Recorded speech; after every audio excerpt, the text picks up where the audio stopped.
Bonjour à tous, bienvenue dans cette vidéo. Donc on est aujourd'hui sur une belle gravière de l'Est de la France.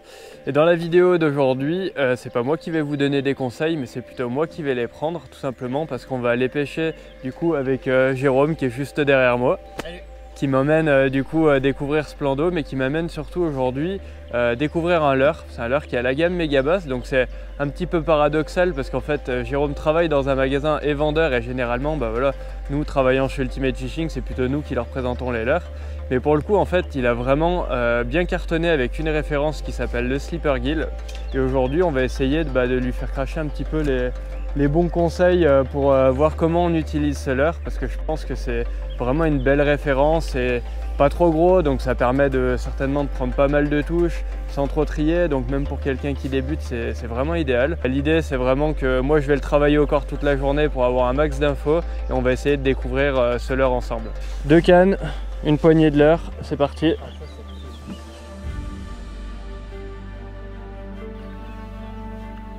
Bon bah t'en as quelques-uns là des Slipper Gill du coup. Ah, je te cache pas que j'ai fait une petite razzia au magasin avant de partir là, histoire d'être sûr de pas manquer. On n'en manquera pas, c'est sûr, mais ouais, ça se voit. Voilà, on sait jamais. Je suis toujours optimiste, si on prend quelques touches, bon ben on aura de quoi remplacer puis faire tourner les couleurs. Ouais, faire tourner les couleurs, ouais, exactement. Et du coup en parlant de couleurs, tu vas attaquer avec quoi alors? Eh ben je vais mettre une de mes valeurs sûres, le petit chart là. Ouais. C'est un leurre que j'aime bien, les couleurs vives, on sait que ça marche bien pour le broc. Là les eaux sont pas troubles mais un peu teintées, un peu tourbeuses, un peu noires, donc ça va trancher. Toi tu as monté un coloris un peu plus naturel, donc on va pouvoir commencer à diversifier quoi. Ouais, je vois qu'il y en a quand même certains qui ont pris déjà quelques poissons là. Alors là tu tombes un peu mal parce que je les ai renouvelés il n'y a pas longtemps, je les renouvelle régulièrement là, quand ils commencent à être un peu abîmés, mais effectivement lui je l'ai encore pas renouvelé, et lui porte encore un peu les stigmates des quelques derniers poissons qu'il a pris. Ouais, il commence à être... Ouais, dans cet état, il en a pris combien à peu près? 10, 20? Quelques dizaines, ouais, je pense, ouais. 20 bien tassés certainement, ouais. Donc ça peut prendre une perte de poissons honnêtement, hein, tant que, comme plein de leurres, tant qu'il ne te coupe pas la caudale. Ouais, ça tient bien. Ça tient le coup, sans problème. La preuve, là, il n'y a pas 1 cm² de leurre qui est pas arraché, quoi. On voit le plomb à travers, plus de couleur, mais ça marche encore, ça pêche encore. Pour rappel, le leurre initial, c'est celui-là, et là, on en est là, quoi. Donc, il a quand même, voilà. Ouais, il a ramassé, mais bon, s'il a pris ses 20 poissons, c'est tout ce qui compte. Petite astuce d'entrée de jeu, là, ma couleur favorite, ça reste quand même celui-là. Ok. Voilà, le vrai perche soleil, là, c'est le premier que j'ai utilisé, qui m'a donné confiance au leurre, et ça reste celui en lequel j'ai le plus confiance, qui sort souvent du lot en fait. Si on débute avec ce leurre-là, toi tu conseilles cette couleur? Ouais, on peut tous les prendre franchement, mais celui-là, ça reste vraiment valeur sûre, perche soleil. Voilà, pas se poser de questions quoi. Eh ben impeccable, merci pour ce petit tuyau. Allez, c'est parti. Donc là, quand tu pêches comme ça, c'est principalement du linéaire, tu jettes, tu ramènes, ou tu l'animes quand même un peu? J'aime bien faire au moulinet. Pose, 3 tours de manivelle, pause, 3 tours de manivelle, pause. Ok. L'un ou l'autre. Ouais, donc tu l'animes quand même un peu. Ouais. Ok. C'est vrai qu'à la descente, il nage vraiment bien aussi. Bah c'est ça, il nage un peu tout le temps. Et ça permet effectivement des fois de récupérer un peu de profondeur. Et puis surtout, bah, tu sais très bien que les brocs sur les pauses, il y a des jours où tu n'as juste pas le choix. Donc dans ces cas-là, de leur permettre de l'attraper pendant les pauses, ben, ça fait la diff aussi, quoi. Je pensais pas qu'il pêcherait aussi bien à la descente, tu vois. Franchement, je pensais que c'était vraiment un truc qui nagerait que quand je mouline, quoi. Et en fait, non, à la descente, ça pêche vraiment bien. Ouais, bah voilà. Et yes, excellent. Le premier. Bah ça aura pas traîné. Ah bah non, pas du tout. Moi, s'il se décroche celui-là, c'est pas grave. Ouais. Mais hop là. Et bah voilà, mon premier au Slipper Gill. Excellent. Bon, c'est un petit poisson, mais c'est une belle touche. Hop. Avec le fameux petit coloris ventre orange là. Bah, tu vois, comme souvent, du coup, piquer un... Alors c'est ce qui m'a surpris avec ce leurre dès le départ. Piquer juste là. Ça pique toujours super propre quoi. Si ça les abîme pas trop en plus, c'est chouette. Allez hop, on va essayer quand même d'en voir un peu plus joli. Je le laissais vraiment couler. J'ai fait une traction, hop, j'ai commencé à mouliner. Au moment où il arrive en surface, je l'ai vu sortir. Bah ouais, parce que on a combien là, ça descend. Il y a 2,50 m. Ah, ça casse net, ça casse assez net quand même quoi.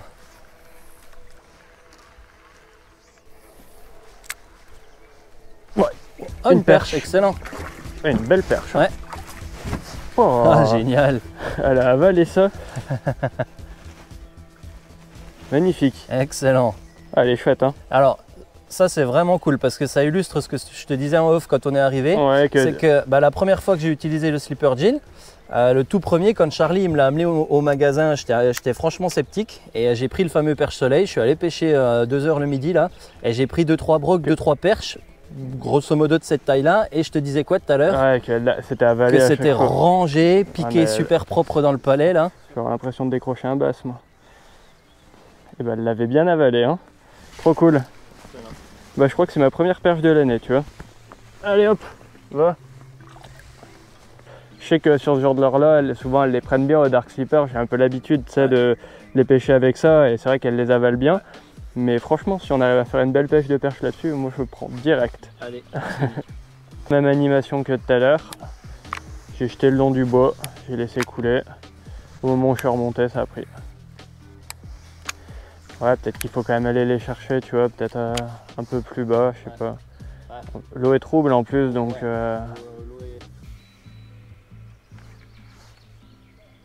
La branche que j'ai touchée là ou... Non, non, il est derrière, regarde. Il me semblait bien que c'était pas bon. Majorité en surface quoi. Ouais, poisson. Ah, c'est plus joli déjà. Ouais. Cool. Tu veux l'épuisette ou tu te débrouilles? Ouais, je vais me débrouiller. Ouais, il a la gouache. Et il m'a pris à la descente dans les branches. Ah, j'allais dire, faut que je change de couleur ou que je laisse plus descendre? Je pense qu'il faut que tu laisses plus descendre. Ouais, il est piqué comme tu disais. Hop.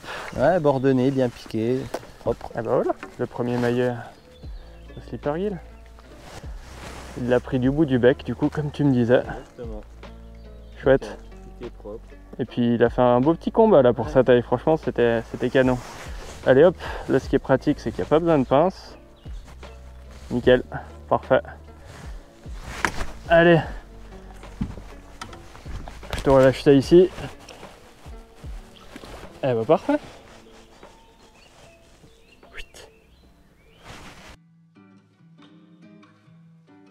Ouais, c'est une perche. Hop là. Ouais, Ah, il est parti. Elle est moins grosse que tout à l'heure. Mais ouais, c'est plutôt bien pris aussi quoi. Ouais. T'as une perche qui fait même pas 30, elle est piquée, c'est pas raté. Ouais, c'est clair, hein, c'est abusé de prendre des poissons de cette taille là. Trop chouette. Allez. Bon, on dirait qu'on va prendre autant de perches que de brochets. J'étais un peu sceptique quand Charlie m'a présenté le produit au magasin à la base. Effectivement, j'avais dit ah, encore un truc à compter les touches là, c'est un peu haut avec le truc anti-accroche et finalement j'étais le premier surpris à faire mon mea culpa. Ça pique systématiquement les poissons et l'avantage de l'hameçon simple après, il se dégage très bien. Le leurre est quand même vachement souple. Hein. Ouais, il y a vraiment cette espèce de trou à l'intérieur du corps là. Exactement, donc la dorsale elle est en 2 parties, comme sur le Dark Slipper. L'hameçon il est bien caché dedans. Donc ça se dégage, c'est une petite lamelle, hein, c'est vraiment fin, donc ça se dégage très très bien à la touche. Il n'y a pas besoin, tu l'as vu, il n'y a pas besoin d'appuyer les ferrages plus que ça. Non, c'est sûr. Bah, il y a eu des fois où j'ai même pas senti les touches, j'ai voulu réanimer et je t'ai pendu. Ils ont bien pris sur le fond ce matin, hein, ouais, c'est ça. Bien pris posé sur le fond là. Donc non, ça pique super bien. Et paradoxalement, j'étais un peu sceptique aussi sur le côté anti-herbe du fait que ce soit très mince et ça passe quand même, tu l'as vu, alors on s'accroche évidemment, on va s'accrocher de temps en temps. Là on cherche aussi un petit peu, hein, mais... Là on va quand même bien les poser en plein milieu des branches quoi. Donc, et pour le coup on s'accroche pas plus qu'avec un autre leurre quoi finalement. Non, c'est vrai que pour tous ces postes là c'est hyper adapté en fait. Sur des lancers courts, sur une bordure encombrée, que ce soit pour des perches ou des brochets, c'est... vraiment top. Exactement, si on reste assez tendre, c'est comme un jig, on le sent qui raccroche un petit coup, tac, une fois qu'on a passé l'obstacle, ça passe. Et alors dans les herbiers, je t'en parle même pas, on n'en récupère jamais. Si tu es suffisamment tendre, dans les herbiers, ça passe tout le temps, c'est nickel. Donc ça pique super bien, ça s'accroche pas plus que ça, c'est un petit 4x4 quoi, tout simplement.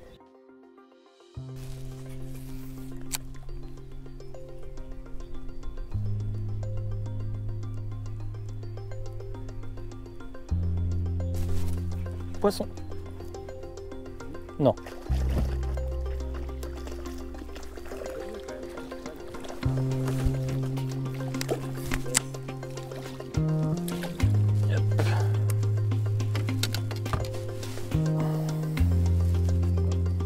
Ça a beau être des tout petits poissons, voilà, c'est toujours piqué, propre, le leurre bien droit. Hop, piqué dans le palais comme un black bass, là on le retire et terminé. Ouais, c'est bien parce que c'est de la pêche propre, quoi. Ouais. Ça n'abîme pas les poissons. Ouais, exactement, ça abîme pas le leurre non plus du coup. Que c'est comme ça, il l'a pas en travers, donc le leurre il est intact, c'est bien piqué, c'est voilà, parfait. Donc plus que la taille du dessus. Un petit truc que j'ai bien aimé là avec ce leurre ce matin, c'est sa forme un petit peu plate. Elle permet, quand on fait les bordures comme ça, de skipper. Donc pour ceux qui ne connaissent pas ce mot-là, skipper, ça veut dire en fait faire ricocher son leurre sur la surface, ce qui permet vraiment d'accéder sous les arbres, sous les branches, et d'aller vraiment pêcher contre le bord à des endroits où les poissons sont un peu moins pêchés et où c'est plus facile de les surprendre, dans le sens où très souvent ils ont le nez dans les branches et puis hop, ça leur tombe tout de suite sous le nez et c'est un peu une touche de réaction. Et c'est pas forcément évident au début, dans le sens où si on a un leurre qui est pas plat comme ça, c'est comme quand on veut ricocher avec un caillou, hein, ça va avoir tendance à moins bien ricocher, à moins bien rebondir, et du coup on a du mal à le faire. Moi je suis pas très doué là-dedans, c'est vraiment pas un truc que je maîtrise bien. Alors je vais pas vous faire une démo de comment on le fait parce que tout simplement je serais pas la bonne personne pour ça. Par contre ce que je peux vous dire, c'est que ce matin sur des petites actions sous la canne, j'ai réussi à le faire ricocher 2-3 fois et à le poser là où je voulais. Et si moi j'y suis arrivé, c'est que normalement vous allez y arriver aussi.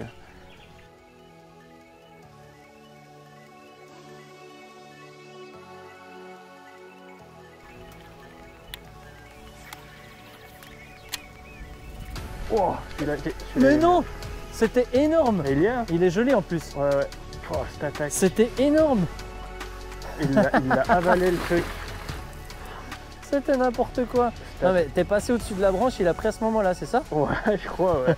Alors, on va le mettre dans l'épisode vu comme il l'a avalé. C'était n'importe quoi. Bon, je vais l'attraper là. Ah oui, merde, elle va être prise dans le... Bon, après, vu comme ça avalé, à mon avis, j'ai pas trop de chance de le décrocher. Non. Il a envie de sauter, hein, ça le dérange. Hop là! Et ben c'était une superbe action. Il est vraiment venu le prendre juste sous la surface. Une grosse touche là, je savais même pas si je l'avais. Ça a tellement été violent que c'était plus visuel que, on va dire, que des sensations. Mais ouais, il l'a complètement avalé. C'est rangé, je sais pas si vous allez le voir, mais c'est vraiment à l'intérieur. Je pouvais pas le rater. Je sais même pas si je l'ai bien ferré dans la précipitation, mais ça c'était une vraie belle action. Vraiment digne d'une pêche au swimbait, comme je le fais des fois au e-slide ou au balam. Je pense que c'était vraiment l'action où il sort des branches et il est là pour tuer, quoi. Magnifique. Allez, hop. Et voilà. Superbe, trop bien. Hop, allez, on va le relâcher. Tac. Ce qu'il a fait dans l'épuisette, il va pas me faire croire qu'il est pas en forme celui-là. Trop cool. Et bah ça, très belle action. Trop cool. Excellent.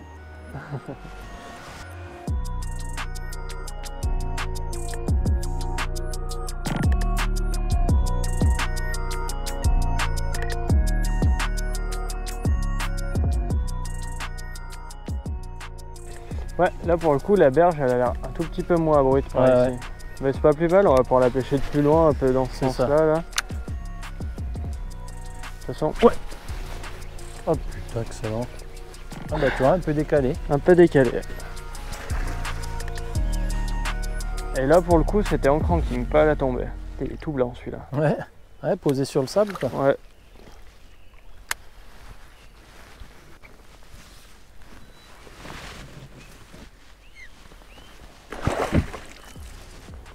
Hop là. Il est piqué exactement comme tu disais, hein. C'est vraiment intéressant, c'est toujours pareil. C'est soit c'est avalé. Ouais, ça le sème dans le palais, nickel. Soit le sème dans le palais. Et toujours piqué là. Ouais. Oh, intéressant. Belle petite touche là, cette fois en moulinant, pas en le laissant couler. Allez là.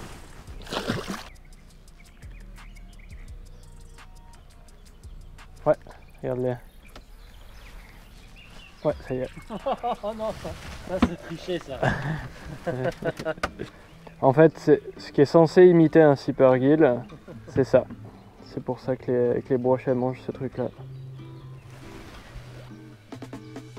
Bon, fin de cette journée. Fin du bal. Ouais, c'était cool, franchement. Grave. Pas mal de touches. Ouais, pas mal de touches, pas mal d'actions. Surtout pour toi, la chance du débutant à mon avis. Ouais, ça doit venir de là. Tu me les as tous laissés. Exactement. Non, bah en tout cas, moi je suis assez surpris de la façon dont ça passe déjà dans les obstacles. Ouais. Le fait que les petits poissons, ils arrivaient vraiment à l'avaler, et notamment les perches, c'est vraiment ce qui est le plus marquant, parce que pour le coup, qu'un brochet de 50 ou 60, il avale ça, ça me paraît assez logique. Malheureusement, aujourd'hui, on ne peut pas illustrer le fait que ça prenne aussi des gros poissons. Ouais, mais toi, t'en as pris parce que, voilà, avec ça. Ce qu'on disait ce matin, j'aurais bien voulu le montrer, mais clairement, des poissons de 85, 90, 95 encore que je vous ai envoyé il y a une semaine, là, ça les prend pareil aussi bien que les petits, quoi. Donc aujourd'hui, c'était les petits qui étaient dehors, on s'est bien amusé, ça faisait de la touche, c'était cool, des belles actions. C'était vraiment chouette. Puis je trouve que c'est vachement représentatif du type de milieu qu'on peut avoir un petit peu partout, c'est-à-dire que c'était plein de perchettes contre le bord, des petits poissons qu'on faisait sortir régulièrement. Et en fait, les brochets, nous on jetait nos slipper gills entre les perches et les brochets. Et on voyait bien, hein, les perches, elles ressemblaient typiquement à la robe, ça ressemblait à la couleur qui a bien marché. Exactement. Donc c'était une pêche logique, c'était une belle pêche, on a eu des touches. Merci beaucoup, mec. C'est ça. Écoute, c'était un plaisir. Et puis du coup, Jérôme travaille dans un magasin de pêche, un territoire pêche lure. Si vous passez dans le coin, n'hésitez pas à venir le voir, c'est des bons conseils en tout cas. Et puis sinon, moi je vous laisse visionner cette vidéo là ou celle-là et je vous dis à bientôt.